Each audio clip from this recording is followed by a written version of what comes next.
একাত্তর সংযোগ আপনাদের সাথে আছি আমি মিথিলা ফারজানা এবং একাত্তর সংযোগের শুরুতেই আপনাদেরকে জানিয়ে দিতে চাই বার্তাকক্ষের সর্বশেষ সংবাদ শিরোনাম।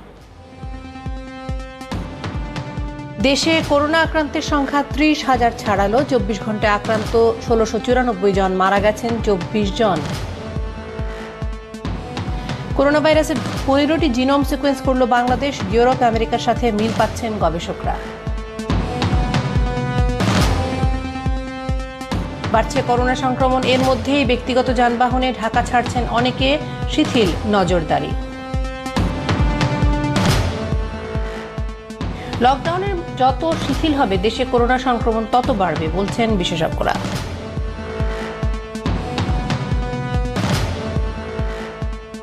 প্রাণের আশায় আমপান বিধ্বস্ত উপকূলীয় অঞ্চলের লাখ লাখ মানুষ, প্রয়োজনীয় সহায়তার আশ্বাস মন্ত্রীদের। আমপানের আঘাতে দেশের প্রায় 1 কোটি মানুষ বিদ্যুৎহীন, চলছে লাইন মেরামত কাজ। আমপান বিধ্বস্ত পশ্চিমবঙ্গের জন্য 1000 কোটি রুপি দিচ্ছেন ভারতের প্রধানমন্ত্রী।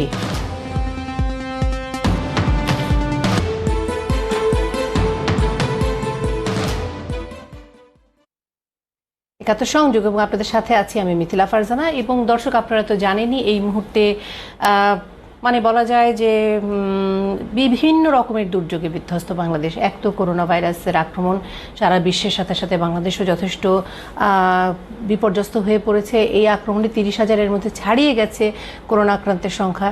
তারপরে আবার অতি প্রবল এক ঘূর্ণিঝড় আমপান আঘাত হেনে গেল গত পরশু দিনে। এবং যদিও আমরা ভাবছিলাম যে হয়তো কিছুটা কম আঘাত হেনেছে আমপান এবং সেই আঘাতে বাংলাদেশ খুব বেশি বিপর্যস্ত নাও হতে পারে, এই সমস্ত কিছু ভাবার পরও সত্যটা হলো এই যে কমপক্ষে 1100 কোটি টাকার খরচ বিধ্বংসী ঘটনা ঘটে গেছে। ফসলের ক্ষতি এবং অন্যান্য যে ক্ষতি রয়েছে সেগুলোতে যথেষ্ট পরিমাণ ক্ষতি বাংলাদেশের হয়ে গেছে। সেই খবরটি আমাদেরকে ত্রাণ প্রতিমন্ত্রী দিচ্ছেন। এবং তার সাথে সাথে আশেপাশের যে খরচ, অর্থাৎ বিদ্যুৎ লাইনের যে পরিমাণ খরচ ক্ষতি হয়েছে, আশপাশের যে ঘর বাড়ি রয়েছে সেগুলোর যে পরিমাণ ক্ষতি রয়েছে, এমনিতেই মানুষ ত্রাণের আশায় রয়েছে। করোনা ভাইরাসের কারণে লকডাউন চলছে, বহু মানুষ আয়ে এবং অর্থনৈতিক কর্মকাণ্ডের বাইরে। তার সাথে সাথে রয়েছে জমির ফসল নষ্ট হওয়া এবং সামনের যে দিনগুলো রয়েছে সেই সামনের দিনগুলোতে কি করে তাদের চলবে, সেই ত্রাণ সহ অন্যান্য যে অবকাঠামোগত সহায়তা সেগুলো কি করে দেওয়া সম্ভব হবে, এই প্রশ্ন, এই চ্যালেঞ্জ নিয়ে বাংলাদেশ এখন বেশ বড় ধরনের একটা সমস্যার মুখোমুখি দাঁড়িয়ে আছে। এই করোনা মোকাবেলার সময় ঘূর্ণিঝড় আমপানের এই যে আঘাত এবং তার সঙ্গে সঙ্গে নাজুক অর্থনীতিতে আরও একটি বড় ধাক্কা, এই সমস্ত কিছু মিলিয়ে আজকে আমাদের সাথে আলাপে যুক্ত হতে সম্মত হয়েছেন ডক্টর আব্দুর রাজ্জাক এমপি, মাননীয় কৃষিমন্ত্রী। তাকে আমরা সংযুক্ত করে নিয়েছি, আশা করছি শুনতে পাবো আমরা তার কথা। অধ্যাপক ডক্টর মোজাহিরুল হক, সাবেক উপদেষ্টা, বিশ্ব স্বাস্থ্য সংস্থা, দক্ষিণ পূর্ব এশিয়া, জনাব মামুন রশিদ, দুঃখিত, অর্থনীতি বিশ্লেষক। এবং আপনাদের সবাইকে একাত্তর সংযোগে আমন্ত্রণ জানাচ্ছি। আমি একটু প্রথমেই ডক্টর আব্দুর রাজ্জাক, মাননীয় মন্ত্রী, আপনার কাছে যেতে চাই। সেটি হলো যে আমরা প্রাথমিকভাবে শুনেছিলাম 1100 কোটি টাকার ক্ষয়ক্ষতির কথা। আপনারা কি এখন মোটামুটি নিরূপণ করতে পেরেছেন কিনা যে কি পরিমাণ ক্ষতির সম্মুখীন হলো ফসলি খাতে? কারণ আমরা শুনছিলাম যে যশোর, চুয়াডাঙ্গা, কুষ্টিয়া এই এলাকা, সীমান্তবর্তীগুলো এলাকাগুলো রয়েছে যেগুলো, সেখানে এখনও জমিতে ফসল রয়ে গেছে, ধান রয়ে গেছে। মাননীয় মন্ত্রী।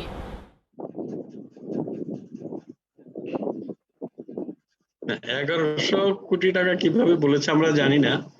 ক্ষয়ক্ষতিটা আমরা পার্সেন্টেজে বের করেছি। আমাদের মার্টল্যাব পর্যায়ের আমাদের যারা কর্মকর্তা এবং আমাদের স্টাফরা রয়েছে তারা প্রাথমিক একটা রিপোর্ট আমাদের দিয়েছে। এটি আমরা গতকাল আমাদের ভিডিও কনফারেন্স অনলাইনে আপনাদের সাংবাদিকদেরকে আমরা দিয়েছিলাম। সেটি হলো যে 1,76,000 হেক্টর জমির উপর দিয়ে এই ঝড়টা বয়ে গেছে। তো এলাকার ভেদে এটার তার ক্ষতির তারতম্য রয়েছে। যেমন খুলনা এলাকায় বেশি ক্ষতি হয়েছে, বাগেরহাট, তারপর সাতক্ষীরায় সবচেয়ে বেশি ক্ষতি হয়েছে সাতক্ষীরায়। যেমন সাতক্ষীরায় আমের অনেক ক্ষতি হয়েছে, 60 থেকে 70 ভাগ আম একদম পড়ে গেছে। সাতক্ষীরা একটা আমের জন্য ভালো এলাকা এবং সাতক্ষীরার আমগুলো আগাম আসে। তারপর আপনার দক্ষিণ এলাকার একদম ভোলা পর্যন্ত সব জায়গায় শাকসবজি নষ্ট হয়েছে। ধান আমাদের প্রধান ফসল, বুড়ো ফসল এই সময়। খুলনা এলাকা আমরা 15 তারিখে মাননীয় প্রধানমন্ত্রী আমাদের ইঙ্গিত দিয়েছিলেন যে একটি ঘূর্ণিঝড় সৃষ্টি হচ্ছে এবং সেটা বাংলাদেশে যে কোনো সময় আঘাত করতে পারে। তার জন্য আমরা আমাদের মাঠ পর্যায়ের কর্মীদেরকে বলেছিলাম যে চাষিদের কাছে গিয়ে তাদেরকে বলা যে তারা যতটা সম্ভব তারা যেন ধান কেটে ফেলে, এবং খুলনা এলাকা প্রায় 100 ভাগ ধানই কেটে ফেলেছে। পটুয়াখালীতে আমাদের বুড়ো ধানটা তেমন হয় না, মাত্র 32,000 হেক্টর, 3,200 হেক্টর, সেখানে 27 হেক্টর কেটেছে। ভোলায় আমাদের 90 ভাগ, এখানে 10 ভাগ ধান ক্ষতি হয়েছে।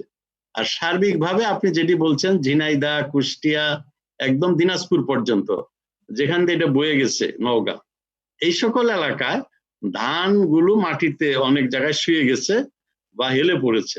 তাতে পানিটা শুকিয়ে গেলে কাটতে কোনো অসুবিধা হবে না, ধানের তেমন ক্ষতি হবে না।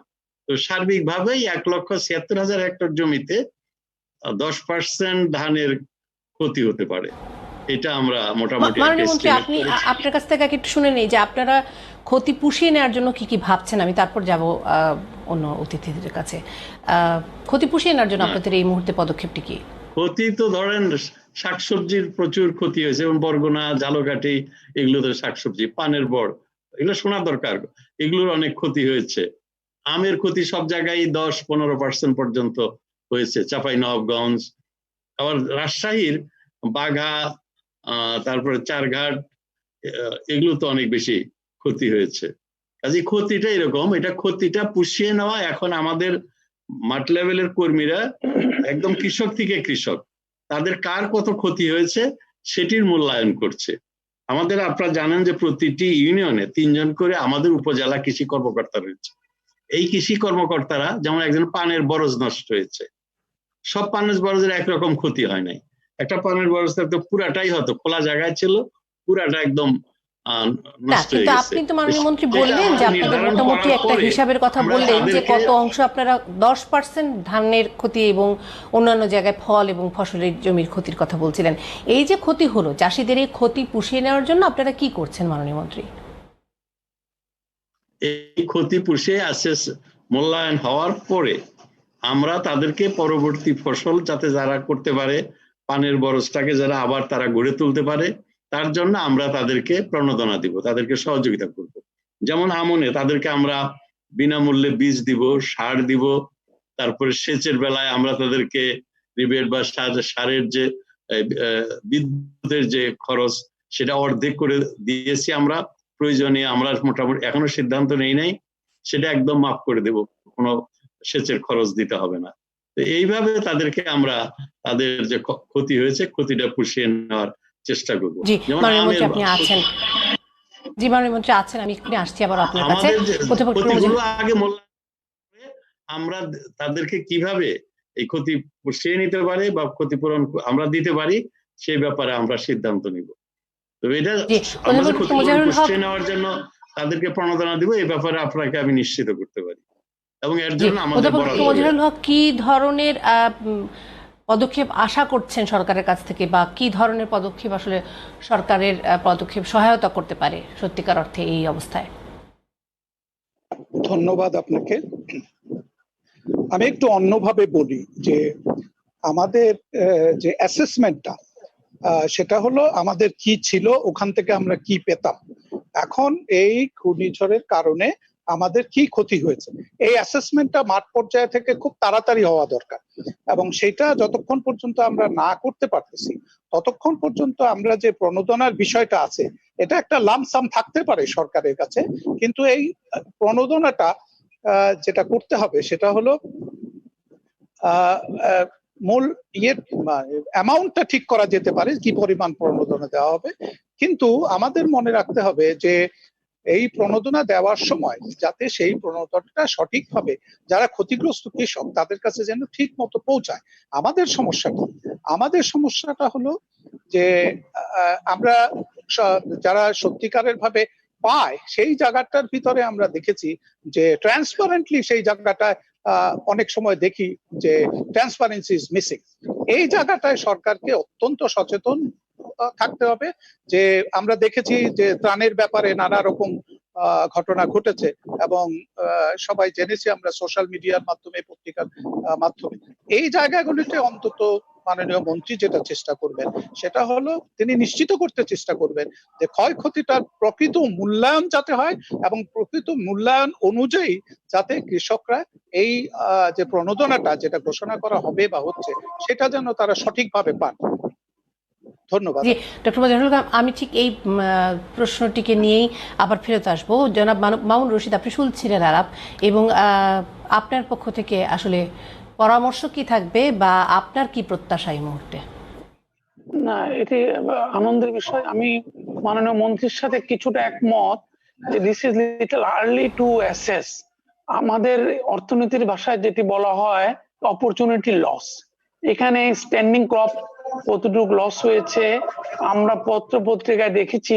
প্রথম কথা হচ্ছে যে এই যে আমফানটা কিন্তু বেশি ক্ষতি করেছে পশ্চিমবঙ্গে। বাংলাদেশের ক্ষতির পরিমাণ মানে যেটা আশঙ্কা করা হয়েছিল তার থেকে বেশ কিছুটা কমই হয়েছে। সেই ক্ষেত্রে আমরাও শুনেছি সাতক্ষীরা অঞ্চলে কিংবা কিছু কিছু অঞ্চলে আম ছিল, আমের মৌসুম এখন আসতে যাচ্ছে, সেখানে ক্ষতি হয়েছে। আমি এই আলোচনায় আমি যেহেতু একমত হয়েছি যে এটি লিটল প্রিমেচুর টু অ্যাসেস। আবার এটাও আমি বিশ্বাস করি বাংলাদেশে যেটা মাননীয় মন্ত্রী কিছুটা বলার চেষ্টা করেছেন, বাংলাদেশের প্রতিটি ইউনিয়ন পর্যায়ে কৃষির কর্মকর্তা, ব্লক সুপারভাইজার, তাদের মাধ্যমে এখন কিন্তু আস্তে আস্তে এটা অ্যাসেস করা সম্ভব।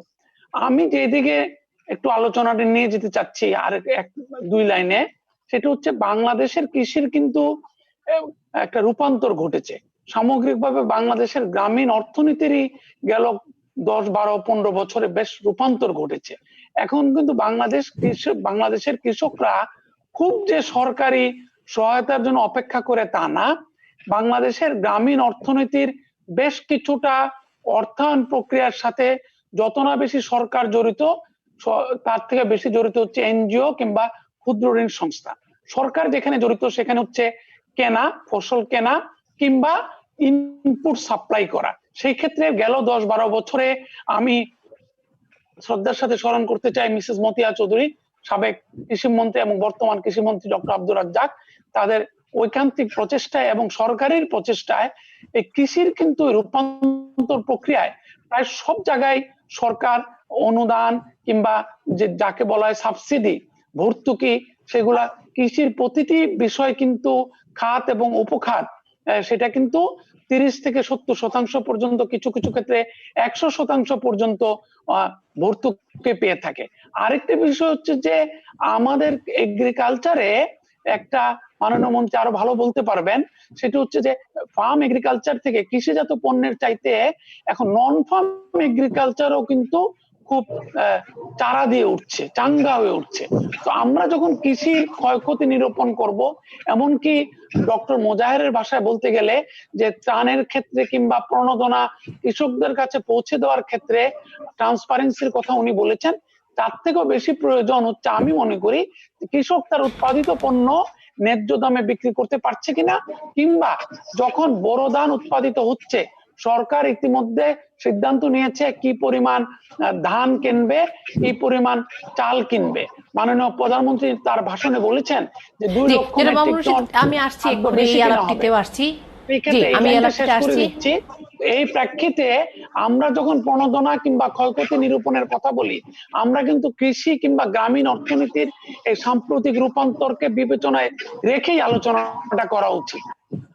নিশ্চয়ই মাননীয় মন্ত্রী, আমি যে প্রসঙ্গটিতে একটু যেতে চাই, অধ্যাপক মোজাহিরুল হক যে প্রসঙ্গটি তুললেন সেটি হলো যে বন্টন নিয়ে আমরা দেখি যে পদক্ষেপ হয়তো অনেক সময় ভালো নেওয়া হয়, সব কিছু ঠিক আছে, কিন্তু ঠিক লোকের কাছে ঠিকভাবে পৌঁছচ্ছে কিনা সেটি নিয়ে সবশেষে একটি প্রশ্ন তৈরি হয়। এর আগেও সেটি আমরা দেখেছি যে এই আমপান হওয়ার পরই কৃষি বিভাগ থেকে এক ধরনের, যদিও বলা হচ্ছে সাময়িক একটি লিস্ট তৈরি করা হয়েছে, এবং সেই লিস্টটি একেবারেই মানে কি বলবো, ফাইনাল লিস্ট নয়, সর্বশেষ লিস্ট নয়, এবং সেই তালিকাতে আরও নতুন লোক যোগ হতে পারেন, বিয়োগ হতে পারেন, এবং এটি অবস্থা বিবেচনা করে ক্ষয়ক্ষতি নিরূপণের জন্য একটি তালিকা করা হয়েছে। এখন মাননীয় মন্ত্রী, আসলে তালিকাটা কিভাবে করা হবে? কারণ আমরা দেখি যে তালিকা নিয়েও আবার প্রশ্ন ওঠে, তালিকাটি কিভাবে করা হবে এবং সেই তালিকা অনুযায়ী সঠিক লোকটি পাচ্ছেন কিনা সেটি আসলে নিশ্চিত করা হবে কি করে মাননীয় মন্ত্রী? এটা দুটো দিক। একটা হলো যে কৃষিতে আমরা এই সরকার 2008 সালের নির্বাচনে জনগণের বিপুল সমর্থন নিয়ে সরকার গঠন করে মাননীয় প্রধানমন্ত্রী জননেত্রী শেখ হাসিনার নেতৃত্বে। উনি সরকার প্রধান হিসাবে আসার পর থেকে, এবং তখন যে কৃষি নির্বাচনী ইস্তেহার, দিন বদলের সনদ এবং ভিশন ডকুমেন্ট 2021 রূপকল্প 21, তার মাধ্যমে জাতির কাছে প্রতিশ্রুতি দিয়েছিল যে আমরা সরকার গঠন করলে কৃষিকে সর্বোচ্চ গুরুত্ব দিব, কৃষি উৎপাদন বৃদ্ধি করব এবং কৃষি পণ্যের দাম, বিশেষ করে খাদ্যের দাম মানুষের ক্রয় সীমার মধ্যে নিয়ে আসবো, বিশেষ করে সীমিত আয়ের মানুষ, অল্প আয়ের মানুষ এবং রিক্সাওয়ালা, ভ্যানওয়ালা, শ্রমিক, এই ধরনের মানুষের জন্য। সেটিকে বিবেচনায় নিয়ে প্রথম থেকেই কিন্তু সর্বোচ্চ গুরুত্ব দিয়ে কৃষিতে অনেক, এটি আমাদের অর্থনীতিবিদ মামুন রশিদ বলেছেন যে অনেক রকম প্রণোদনা দেওয়া হয়। যেমন সারের দাম আমরা সেটা অনেক কমিয়ে নিয়ে এসেছি, যেটা 90 টাকা ছিল, গত 16 ডিসেম্বর এটাকে 16 টাকায় আনা হয়েছে। প্রথমে 25 টাকা করা হয়েছিল ডিএপি সার, ডায়ামোনিয়াম ফসফেট। এইগুলোর কারণেই বাংলাদেশে এখন বাম্পার ফলন ঘটে এবং কোনো ধরনের কৃষি পণ্যের কোনো অভাব আমাদের নেই। মাননীয় মন্ত্রী, আমি খুব সুনির্দিষ্টভাবে জানতে চাচ্ছিলাম এই বন্টনটি আপনারা কিভাবে নিশ্চিত করবেন? এই যে প্রণোদনা, এটা সবাই কিন্তু সমানভাবে পায়। সারের দাম কমিয়ে দেওয়া হয়েছে, ধনী কৃষকও যা পায় সুযোগ, গরিব কৃষক তাই পায়। কিন্তু সমস্যা হলো আপনার পার্সেন্টেজের উপরে যে আমরা ইনসেন্টিভ দিই, যেমন কৃষকের কাছ থেকে ধান কিনি, সেই ধান কেনার সময় আমরা কার কাছ থেকে কিনছি? আমরা এখন যেমন গত বুড়ো মৌসুমে আমাদের সমস্যা হয়েছে, 4 লক্ষ টন ধান কেনার কথা ছিল, ধান আগে কিনতো না খাদ্য মন্ত্রণালয়, তারা শুধু চাল কিনতো মিলারদের। প্রত্যক্ষভাবে কৃষক কোনো সুবিধা পেত না। 1 লাখ 1.5 লাখ টন লেখা থাকতো, পরে গিয়ে বলতো না ধান কেনা যায় নাই, কৃষকরা দেয় নাই ধান, পরে এটাকে চাইলে তারা কনভার্ট করতো। কিন্তু আমরা কৃষি মন্ত্রণালয় যেহেতু আমরা উৎপাদন করি, চাষির সাথে প্রত্যক্ষভাবে কাজ করি, গত বছর বুড়োতে, এগুলো আপনাদের জানা দরকার, গত বুড়োতে তারা যেহেতু দাম পায় নাই, পত্রপত্রিকায় এই যে আমাদের ওনারা খুব সমালোচনা করেছেন, মিডিয়া, সুশীল সমাজে খুবই এটা নিয়ে আমাদের খুবই সমালোচনা হয়েছে। এই প্রেক্ষিতে আমরা আমনে এসে 6 লক্ষ টন ধান কিনলাম। এখানে আমরা ঠিক করেছিলাম যে ক্ষুদ্র এবং প্রান্তিক কৃষক যারা, তাদের একটা লিস্ট করেছি, সেই তাদের মধ্যে লটারি হয়েছে। লটারি হওয়ার ফলে যারা সামাজিক রাজনৈতিক প্রভাব কেউ বিস্তার করতে পারেনি, একদম ওপেন লটারি করে আমরা কৃষক ঠিক করেছি যে অমুক অমুক কৃষক কেউ 3 টন 2 টন এরকম করে খাদ্য মন্ত্রণালয়ে সরবরাহ করতে পারবে, বিক্রি করতে পারবে। সেটি হয়েছে। এটা নিয়ে ইলেকট্রনিক কিংবা প্রিন্ট মিডিয়াতে তেমন কোনো সমালোচনা হয়নি। এবার আমরা সিদ্ধান্ত নিয়েছি 8 লক্ষ টন ধান কিনবো, আরো বেশি, এবং এর জন্য তালিকা করা হয়েছে। প্রায় জেলাতেই লটারি হয়ে গেছে এবং কৃষকদের জানিয়ে দেওয়া হয়েছে টেলিফোনের মাধ্যমে যে আপনি এই 3 টন চাল সরবরাহ বিক্রি করতে পারবেন। আমি থামাচ্ছি আপনাকে, একটা বিরতির সময় হয়েছে। অর্থাৎ বোঝা গেল যে ধান কেনা নিয়ে কোনো ধরনের আসলে অনিয়মের সুযোগ নেই, আপনার কথা শুনে বুঝতে পারলাম। কিন্তু আমি প্রশ্নটি করছি যে যদি কোনো ত্রাণ পৌঁছে দেওয়ার ব্যাপার থাকে, আপনি বলছিলেন যে সবার কাছে ত্রাণ পৌঁছে যাবে, সেই ত্রাণ পৌঁছে দেওয়ার ব্যাপারটি কিভাবে ঘটবে সেটি একটু শুনবো মাননীয় মন্ত্রী আপনার কাছে। কথাগুলো আসলে মাননীয় মন্ত্রী বলছিলেন সেটি হলো যে আমন ধানের সময়টা যথেষ্ট ভালোভাবে হয়তো সমন্বয় করা গেছে, কিন্তু কিছু প্রশ্ন রয়ে গেছিল ত্রাণ বিতরণ নিয়ে, সেই প্রশ্নটি আপনি করলেন, মাননীয় মন্ত্রী নিশ্চয়ই সেটি আবারও আলাদা করে উত্তর দেবে।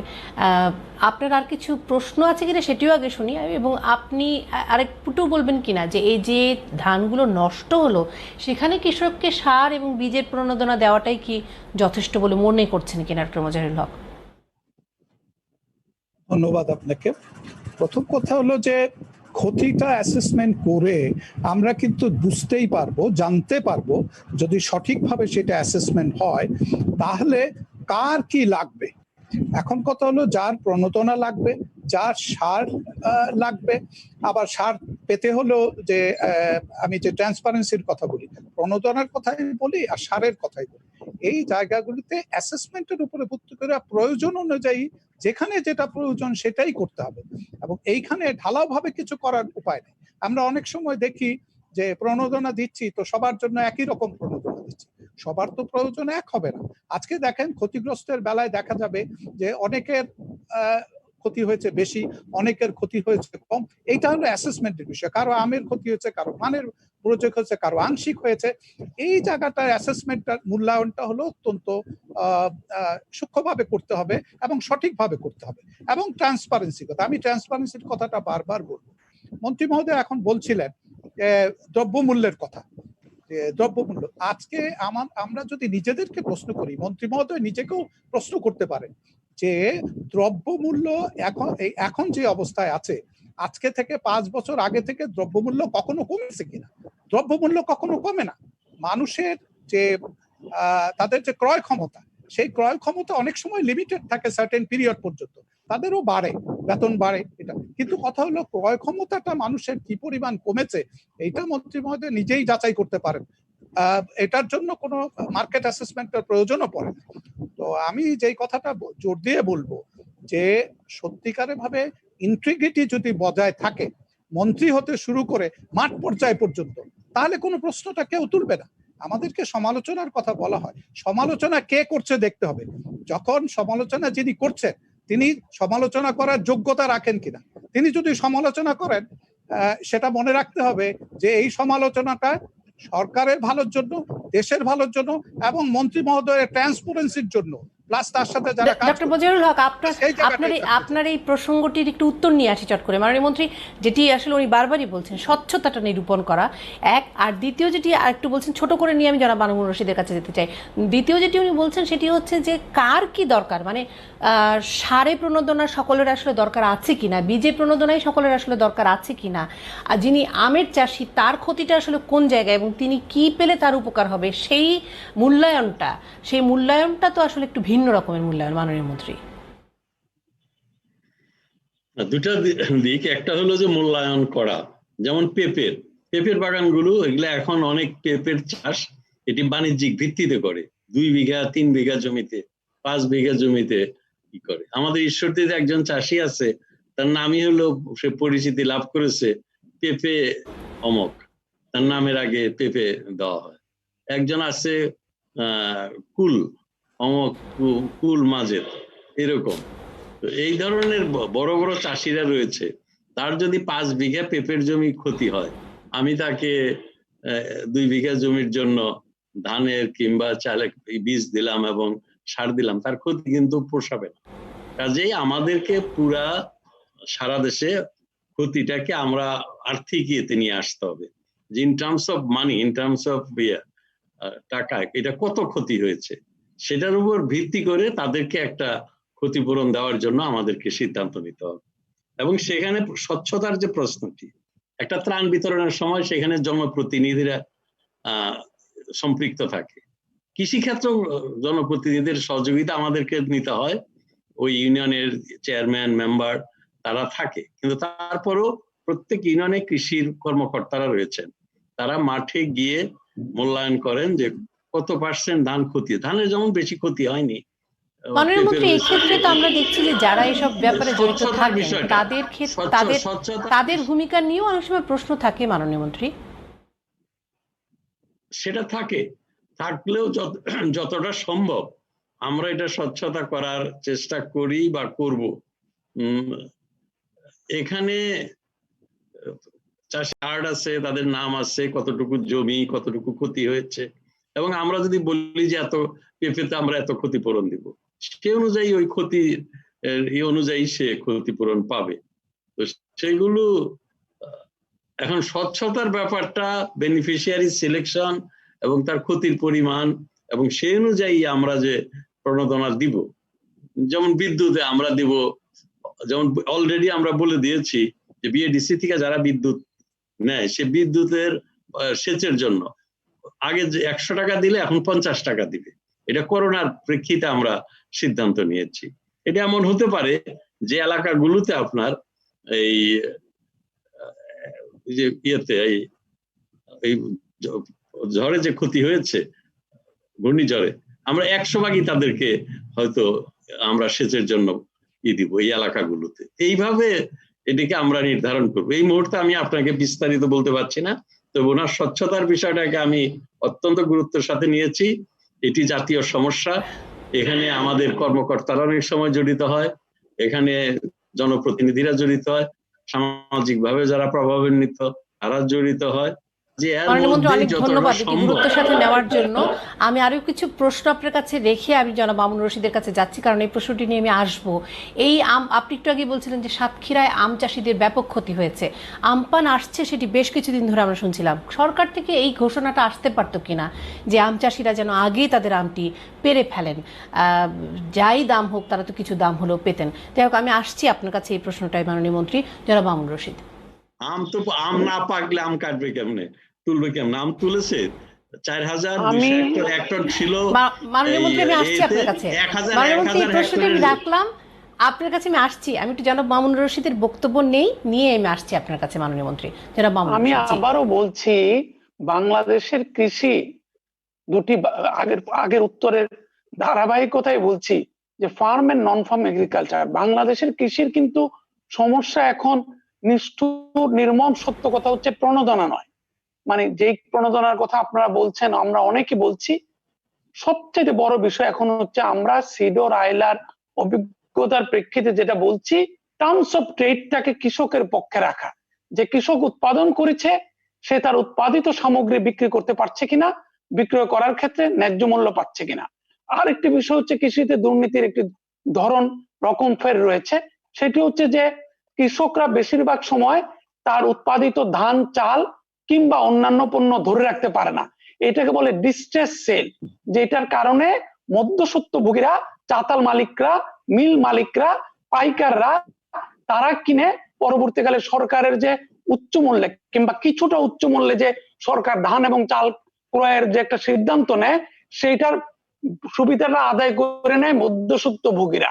এই কারণে আমরা বারবার বলছিলাম যে কৃষক যাতে ডিস্ট্রেস সেল না করতে হয়, সেই ক্ষেত্রে সরকার যাতে কৃষককে অন্য ধরনের প্রণোদনা দিয়ে, টাকাটা দিয়ে আপৎকালীন সময়ে কিছুটা টাকা দিয়ে পরে যাতে কৃষকদের নিজের ডোলের মধ্যে রাখতে পারে, পরবর্তীকালে সরকার যখন ক্রয় করবে তখন কিন্তু যাতে বিক্রি করতে পারে। আরেকটি বিষয় হচ্ছে সরকারের সংরক্ষণাগারগুলোতে, গুদামগুলোতে পর্যাপ্ত জায়গা আছে কিনা।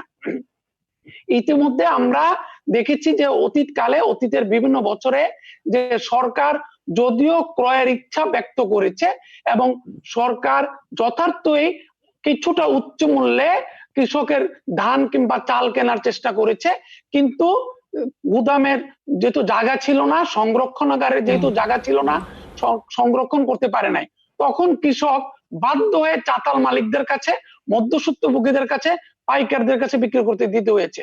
তো এইবার যাতে এই ঘটনাটি না ঘটে, এইটা যেমন দেখতে হবে। আরেকটি বিষয় হচ্ছে কৃষক যাতে তার উৎপাদিত পণ্যের দাম পায়। আমরা যে দেখতে পাচ্ছি বগুড়ায় বেগুন কততে বিক্রি হচ্ছে, তারপরে সিরাজগঞ্জে দুধ কততে বিক্রি হচ্ছে, কুষ্টিয়াতে ডিম কততে বিক্রি হচ্ছে সেইটা, আর ঢাকায় কততে বিক্রি হচ্ছে, এই ফারাকটা যদি কমিয়ে আনা যায়, দুটো প্রশ্ন নিয়ে আপনার অলরেডি প্রণোদিত থাকবে। মাননীয় মন্ত্রী, দু তিনটে প্রশ্ন। প্রথমটা হচ্ছে আম বিষয়ক প্রশ্ন ছিল। আপনি বলছিলেন যে আম না পাকলে পারবে কি করে, এখন তো আসলে কাঁচা আমও নষ্ট হয়ে গেল। যাই হোক, এক। আর দ্বিতীয় হচ্ছে যেটি জনাব মামুন রশিদ বলছেন, একটি হচ্ছে যে কৃষকের ধান হোক, আম হোক, দুধ হোক, আলু হোক, সেগুলো সে রাখবে কোথায়? যত দিন না সরকার কিনছে, অন্তত পক্ষে সে কটা দিন তাকে রাখার একটা জায়গা দিতে পারে কিনা, এবং তার সুলভ মূল্য, ন্যায্য মূল্য নিশ্চিত করা। মাননীয় মন্ত্রী। না, প্রথমটি হলো যে আম যেহেতু ম্যাচিউরড হয় নাই, যেটা ম্যাচিউরড হয়েছিল সেটা তারা বিক্রি করেছে, আর যেগুলো হয় নাই, পাকার মতো অবস্থা আসে নাই, সেগুলো তো পারা সম্ভব। তারপরেও আমরা প্রাণ, তারপর অন্যান্য যারা আম প্রক্রিয়াজাতের মধ্যে আছে, আম থেকে জুস করে, আম থেকে আমসত্ত্ব করে, আচার করে, তাদেরকে আমরা বলেছি যে এখন আমগুলো কেনার জন্য কতটা কিনবে এবং আম রাখার জন্য আমরা একটা প্রস্তুতি দিচ্ছি। পানির মধ্যে একটু লবণ দিয়ে বেশ কিছুদিন কাঁচা আমও রাখা যায়। আর বাস্তবে এগুলা মাইন্ডসেটের ব্যাপার। তারপরে যদি এটা প্রচলিত নিয়ম হতো তাহলে হয়তো করতো, সেটা করতে পারছে না। কিন্তু এই আম চাষিদের, তারপরে ধানের ব্যাপারে, ধান আমাদের গুদামের ক্ষমতা হলো 20-21 লক্ষ টন। এটি যদি অনেক বেশি হতো, 30-40 লক্ষ টন, 2,04,00,000 টন আপনার এই ব্যুরো ধান হয়। এই 2,04,00,000 টন ব্যুরো ধান আপনি গিয়ে সেখানে 10 লাখ টন চাল কিনে খুব বেশি প্রভাব বিস্তার করতে পারেন না। আমরা চাই যে ধানটা বেশি দামে বিক্রি হলে বাজারের উপরে প্রভাব পড়বে। খুব পড়েছে কিন্তু এবার কিছুটা।